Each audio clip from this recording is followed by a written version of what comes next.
Hi, everybody. This is going to be fun, eh? Yeah.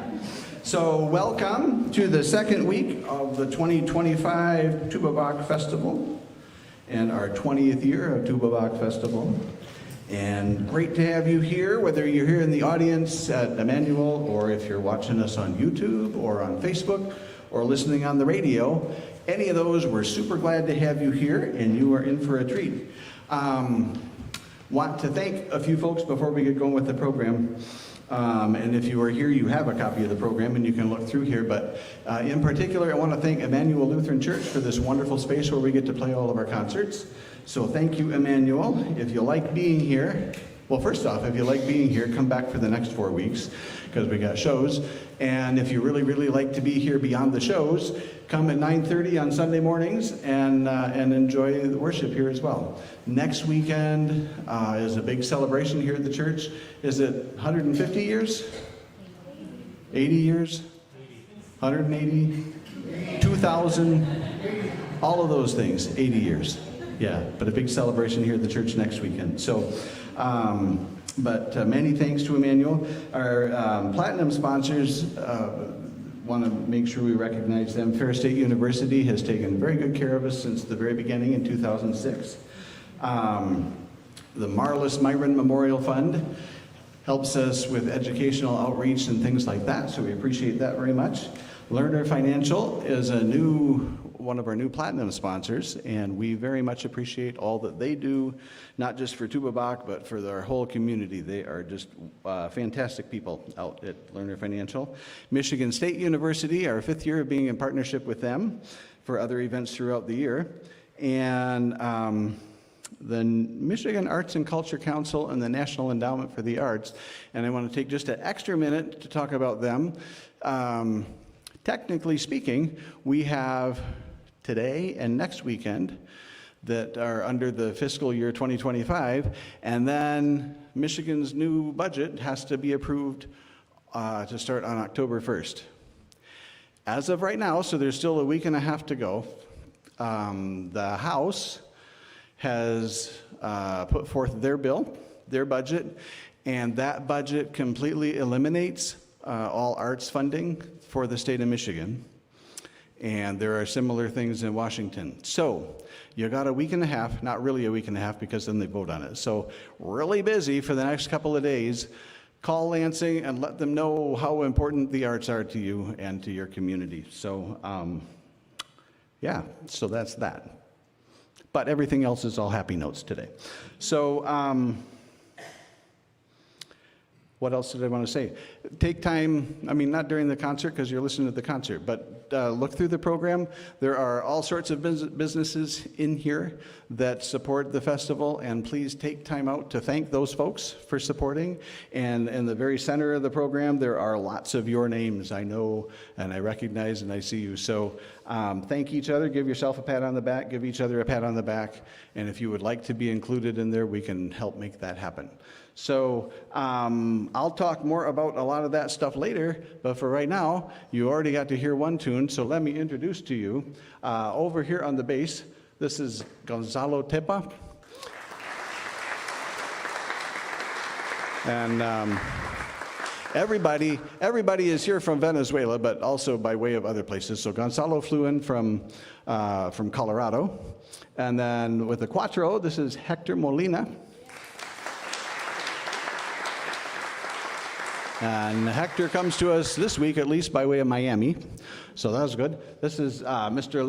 Leonardo Granados on percussion. And you're going to get to hear him sing in a little bit. And then over here, this gentleman, if you've been following Tuba Bach at all for the last 20 years, this is, I think, what, maybe your 8th time here, Marco Granados, a great friend of Tuba Bach. So every time Marco comes, as I say, this is the 8th time, and every time I call up Marco and say, let's do something, and I pretty much now can just say, who are you going to bring this time? Because it's always amazing and always excellent, and this week is no different at all. These folks, as you already heard, are incredible, and you're going to hear more incredibleness. And so, is that a word? It is for sure for this show. Yeah. So I'm going to sit down and figure out what to play next, and let Marco talk to you a little bit about that. Thanks so much.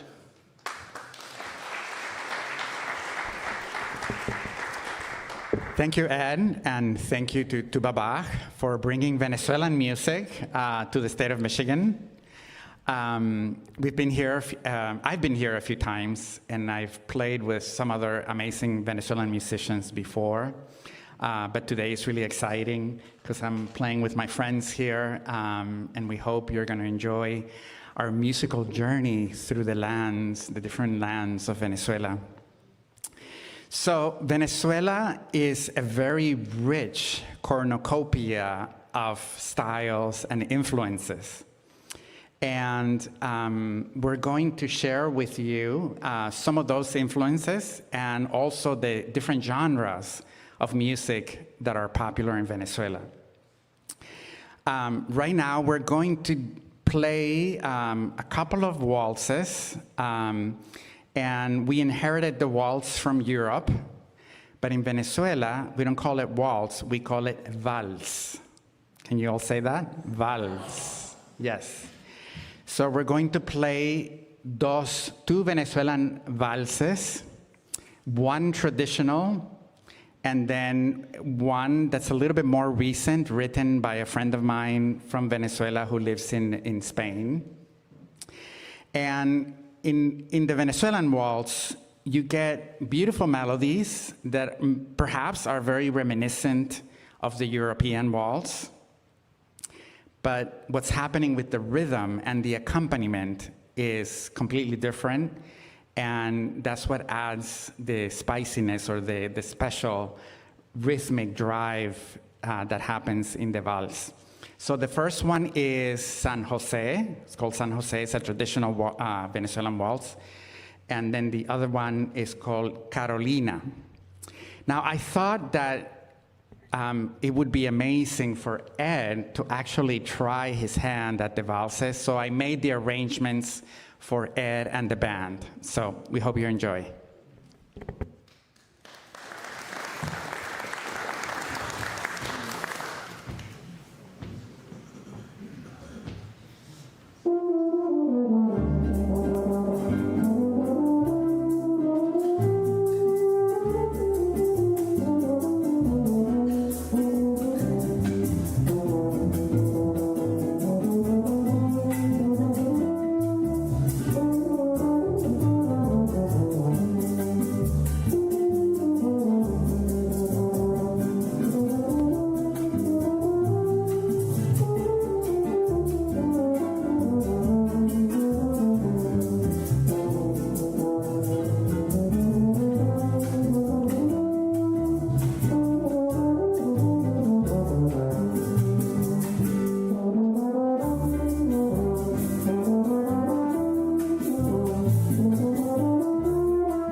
Thank you so much. Let's give Ed a big hand.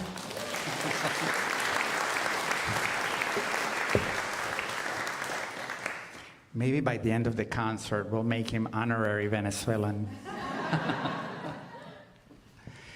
So, the thing that makes music unique in different parts of the world is not only the musical style, but the instruments that are used to play that style or that music. And so in the case of Venezuelan music, we have a national dance, which is called horopo. And the Venezuelan horopo came out of the influence of Spanish dancing and maybe some Arabic influence as well. So in Venezuela, the horopo is played in very strict forms. And what happens is, in the different parts of Venezuela, they write very specific horopos for like the plains, los llanos, or for the eastern part or for the western part of Venezuela. And so all of these different horopos have names. Some of them have names of animals or just different expressions to call out the form. And in order to play the horopo, you can't really do it without these two instruments. The instrument that Hector is playing is called cuatro, and that's the national instrument of Venezuela. It's called cuatro because it has 4 strings. And then also from the native cultures, the maracas. And in Venezuela, the maracas have developed into incredible virtuosity and fanciness in terms of all the rhythms. So you're going to hear, oh, I'm sorry, Gonzalo. Come back. Of course, you cannot have the horopo without the bass. Thank you, Gonzalo. So you're going to hear one of the forms of the joropo called Zumba que Zumba. And so I give you Hector Molina and the band to play this joropo.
Hector Molina on the cuatro.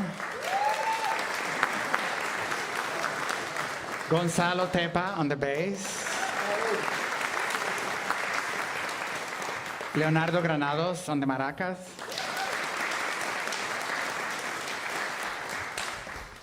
Okay, after that song, we can all go home now. Wow, that was amazing, wasn't it? Yeah, really enjoyable. So, going to a different part of Venezuela now, we're going to go to the region of the state of Zulia, where a lot of the oil fields are by Maracaibo Lake. And in this region, they have a dance called Danza Suliana.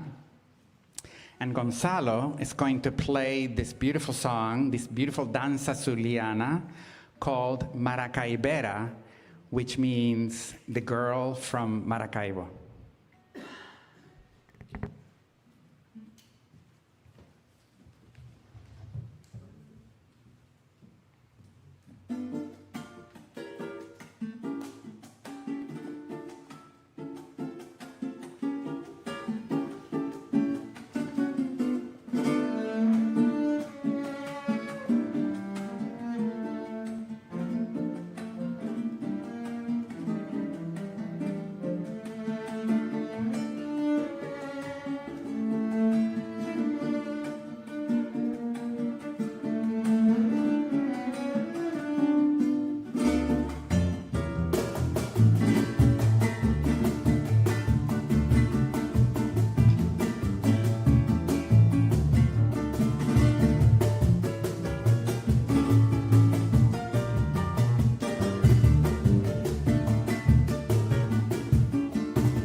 Thank you very much. When you go to the Venezuelan plains, Los Llanos, there is a style of music called tonada, which originated from another style called canto de ordeño. And what that means is milking song. And so the tradition is that the cowboys, very early in the morning, when they would get the cows and they would start the milking process, they would literally start to tell the cows all of their problems. So the cows became therapists.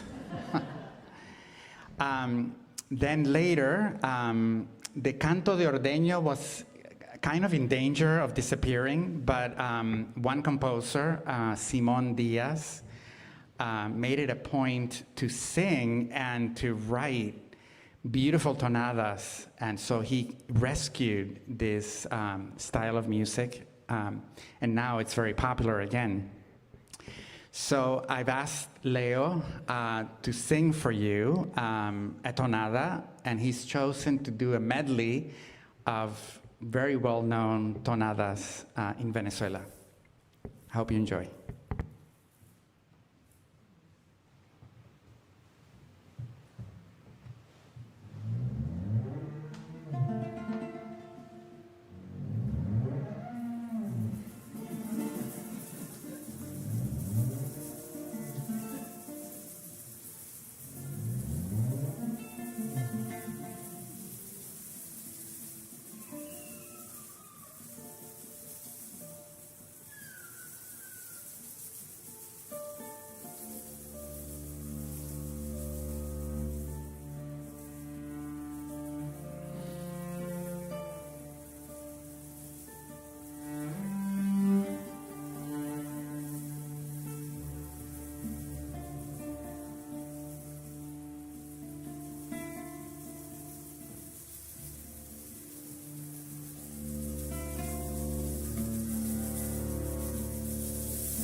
tengo la ropa limpia. Yo tengo la ropa limpia y el tarde la vez. Ayer tarde la vez.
Se lava la Virgen los ojitos y la cara. Nube de agua, nube de agua.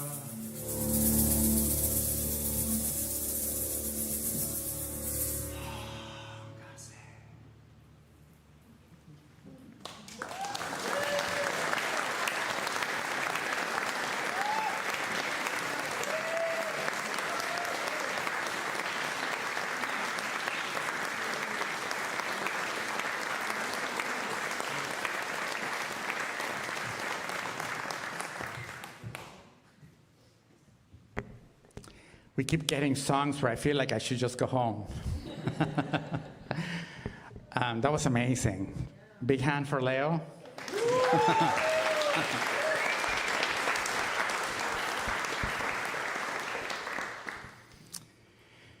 So before we switch gears and perform something different, we're going to play now a potpourri, a Venezuelan potpourri, and we're going to include a Venezuelan merengue. And the Venezuelan merengue is a dance that has a very syncopated rhythm. So it's a little bit tricky to dance because it's in 5. It doesn't have like a duple or a triple meter. And so this potpourri starts with a merengue, a very popular merengue called Compadre Pancho. And then after that, we'll do a joropo called La Perica. And we'll finish with a waltz, a fast waltz called Siete Colores, 7 colors. We hope you enjoy.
Thank you.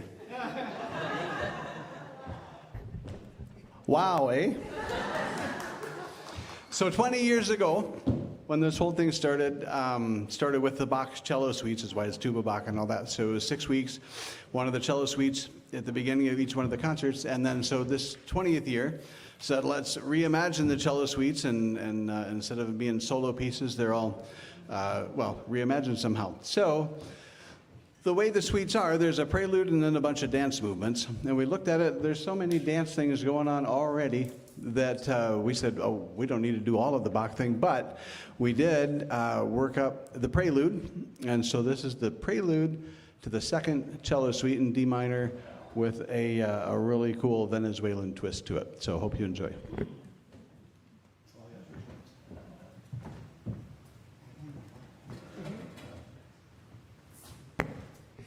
So you're going to hear another interesting rhythm from Venezuela in this Bach suite. This one is called Gaita de Tambora. And the thing that's really cool about this is this meter could be thought of as in 2, but the prelude in the Bach suite is in 3. And these guys make it work. So we hope you enjoy the prelude from the Bach suite in D minor with Gaita de Tambora.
Thank you.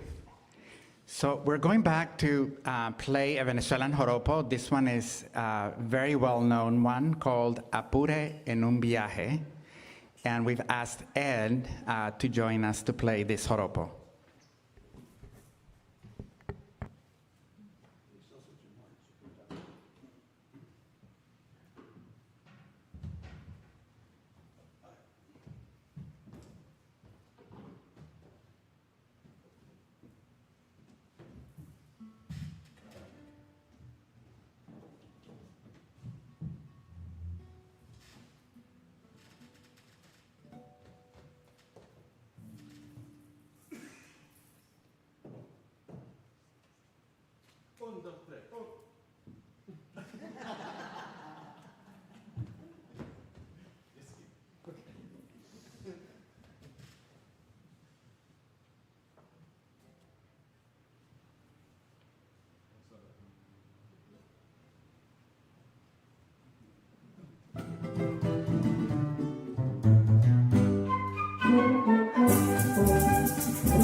Thank you very much.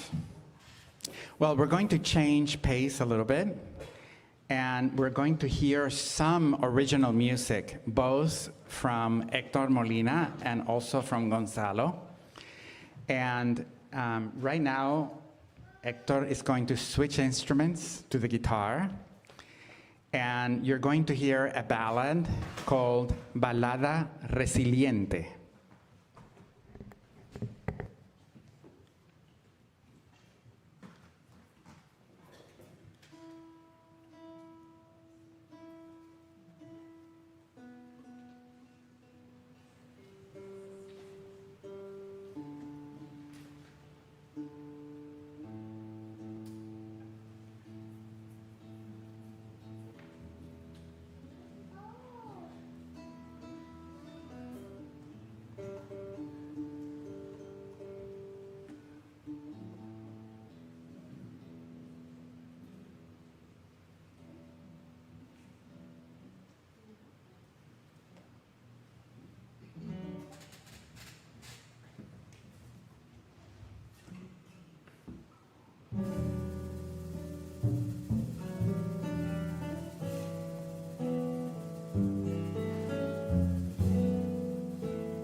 Thank you. Now, since Hector has his guitar out, Leo is going to sing a couple of Cuban songs. One is Quizás, Quizás, and then El Manicero. Last minute, we decided to present to you the famous version by Doris Day back in 1940. Perhaps. If you want to sing along, you're welcome.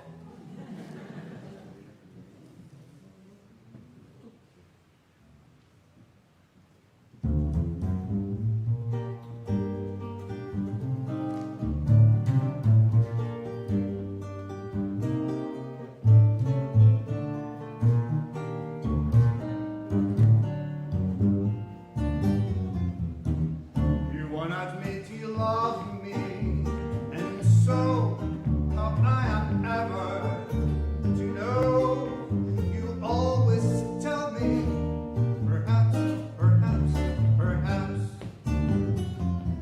A million times I asked you, and then I asked you over again. You only answered, perhaps, perhaps, perhaps. If you can't make your mind up, we'll never get started. And I don't wanna wind up abandoned and broken-hearted. So if you really love me, say yes. But if you don't, dear, confess. And please don't tell me, perhaps, perhaps, perhaps.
If you can make your mind up, we'll never get started. And I don't wanna wind up abandoned, broken-hearted. So if you really love me, say yes. But please don't tell me, and please just don't forget me. Perhaps, perhaps, perhaps. And always remember that I committed to you, my love. The day that we spoke at the church and I gave you my word. Perhaps you don't remember that day, my love. Perhaps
está, acera de mi corazón.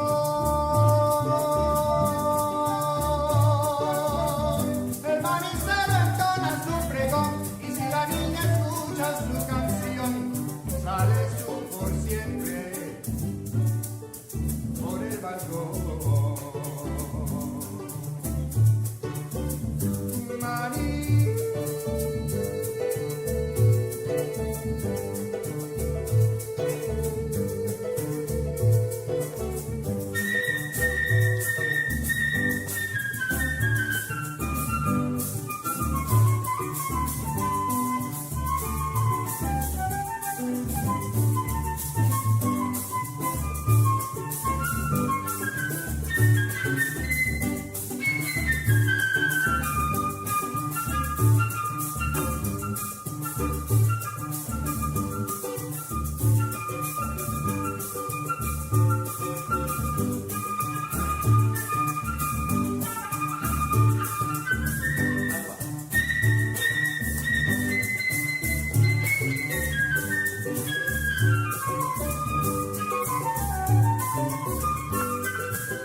Oh my goodness. So, and it continues to be fun, eh?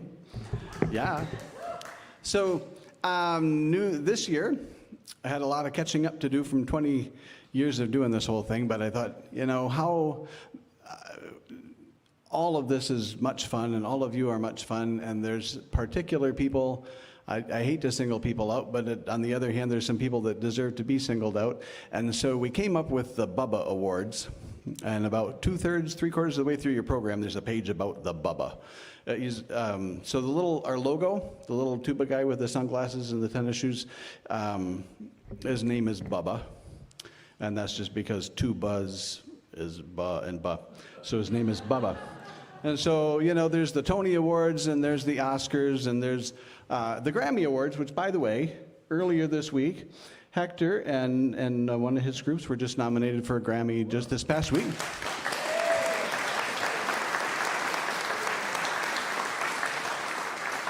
And so early November, we'll find out. Of course they won, but we'll get the official word and all of that. So congratulations to Hector and to the C4 Trio. And so the Bubba Award, here, it looks like this. I don't know why it was under a blanket particularly, but so it's our little tuba guy. And this is sort of a family thing, really, because my older brother, Jeff, is who designed the original logo. Way back in the 1980s, I was doing some other project and he did that, and so it became the Tuba Bach guy. And then daughter Gwen, just earlier this year, realized Bubba in 3D, and so we have these. So far in 2025, Phil Cinder, professor of music down at Michigan State, who was my teacher for all masters and doctorate and stuff like that, and just a wonderful tuba guy and a great model. So he got the very first one. Dr. Pink and the president's office at Ferris State University have one. Lerner Financial, Brad and Sarah Fath have one of these. Dr. Gunder Myron one of our board members and just a terrific faithful donor and supporter in the Marlis Myron Memorial Fund. And also Raymond McLean, who is a terrific bluegrass musician from down Kentucky way. Just last week, we presented one to Jeff Gabalis, who is our command central guy that makes all the tech stuff happen.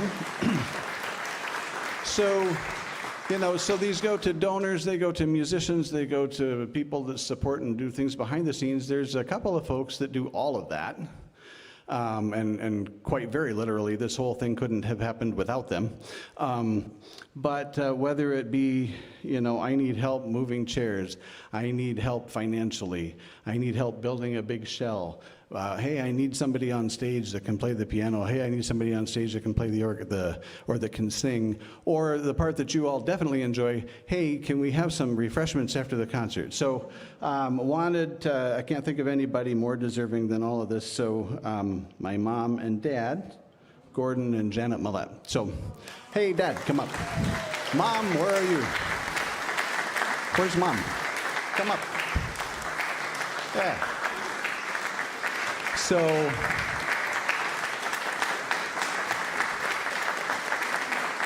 yeah.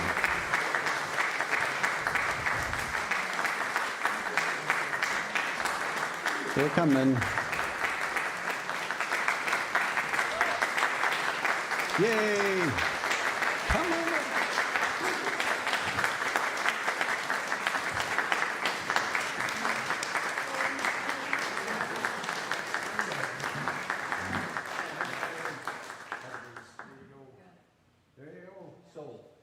So many thanks to Mom and Dad for all that you guys do and continue to do. And for those of you that don't know, so they just bought a new house and they're moving this week, and so this can go, I don't know, by the front door or on the mantle, or we'll build a pedestal for it. It'll be right in the middle of the living room. There you go. All right. Thank you so much.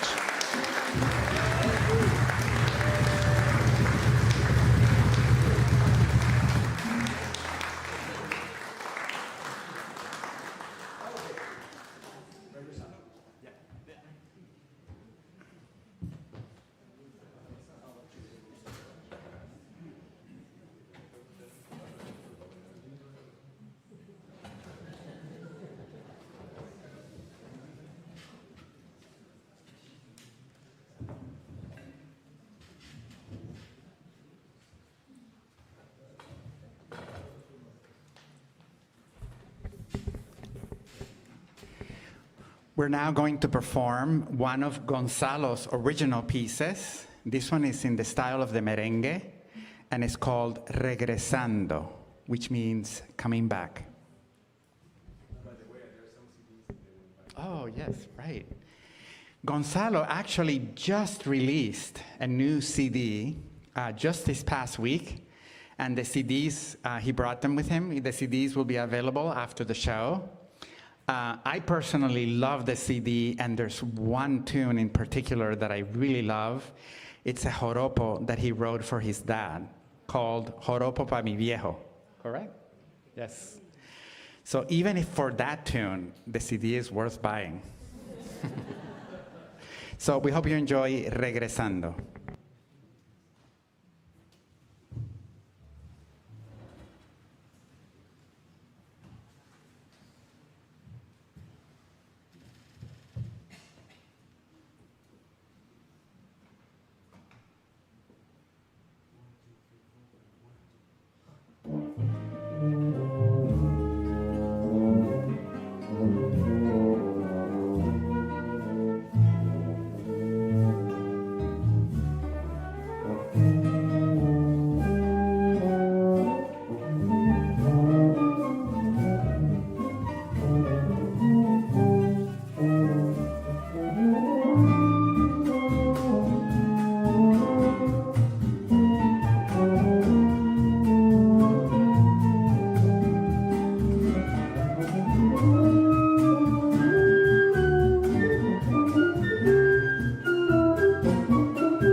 Thank you.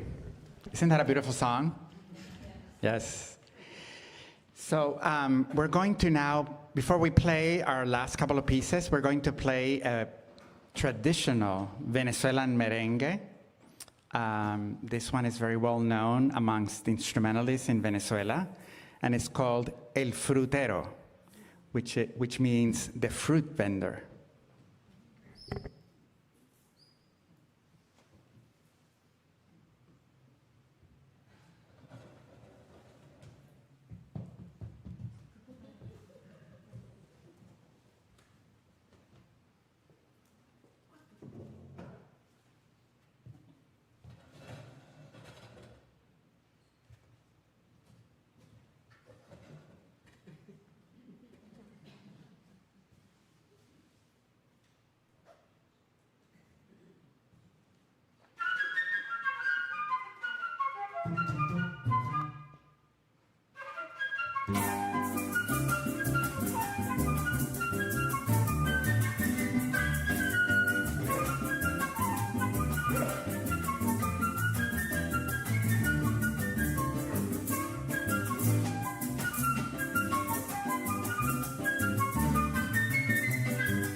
with perhaps the most famous of all joropos, Pajarito.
pajarillo que vuelas por mi ribera, porque no vuelas ahora que llegó la primavera, me dijiste que era firme, como la palma en el cielo.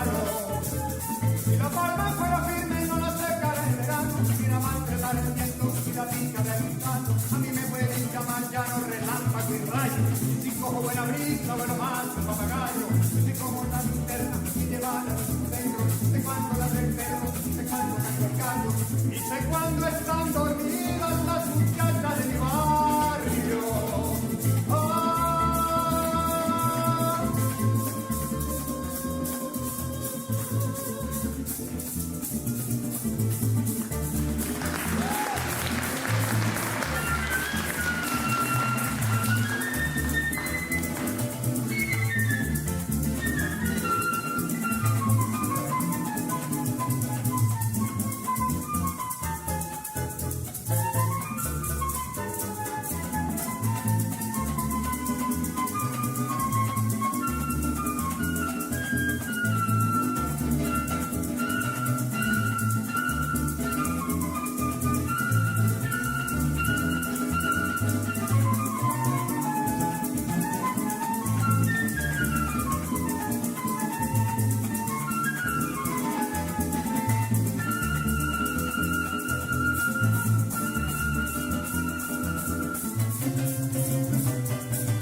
Gonzalo Teppa, Hector Molina, Leonardo Granados, and Marco Granados. So,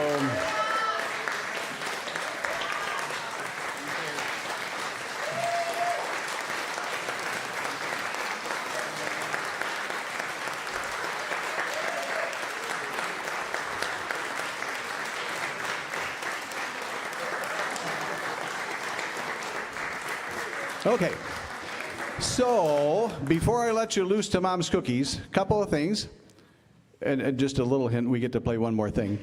So thank you to everybody, but especially thank you, Jeff Caballas, who's over there running the whole live stream and everything. So we appreciate that. Jane and Adriana got you in the door, so we appreciate that. Jeff Peddlety is running around taking pictures, so thank you to him. Mom's Cookies, of course, Mom and Dad, and for all they do. And also my sister Martha is here helping out with snacks too. So thanks to them, all of our sponsors, all of our donors, all of that. If you would like to support Tuba Bach, and you haven't already, there's a couple of things. One's really easy to do. Spread the word, let other people know about it. We still got 4 weeks to go.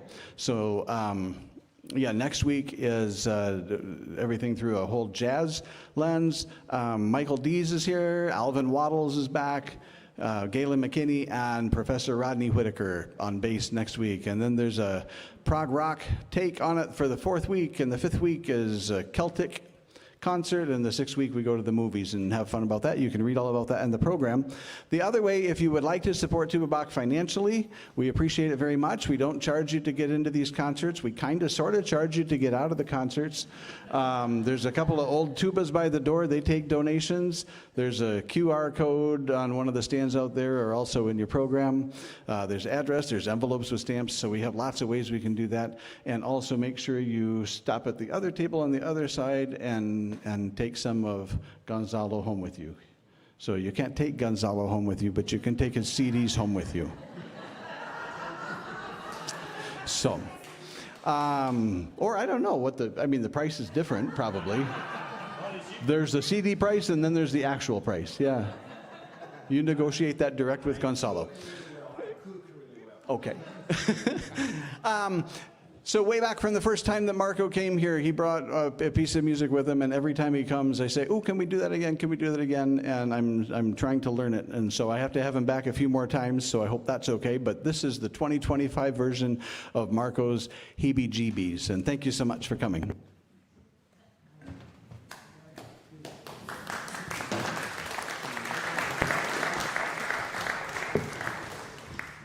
For those of you who have not heard this piece, there's actually a Michigan connection.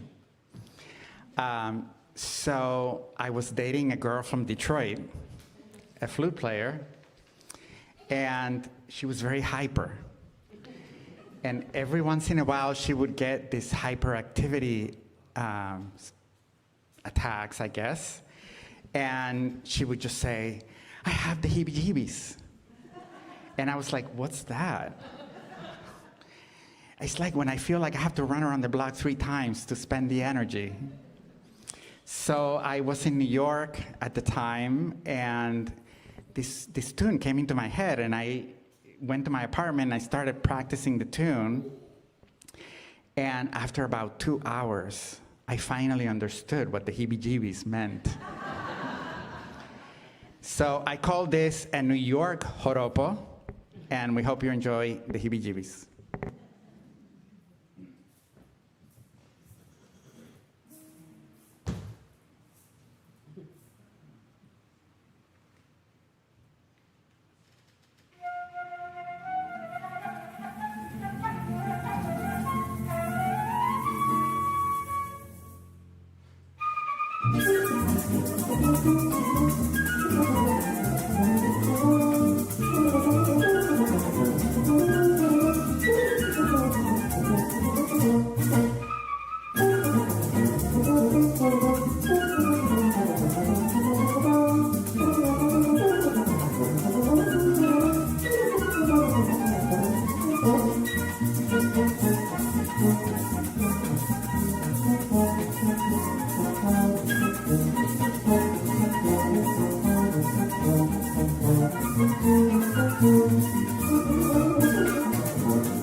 Thank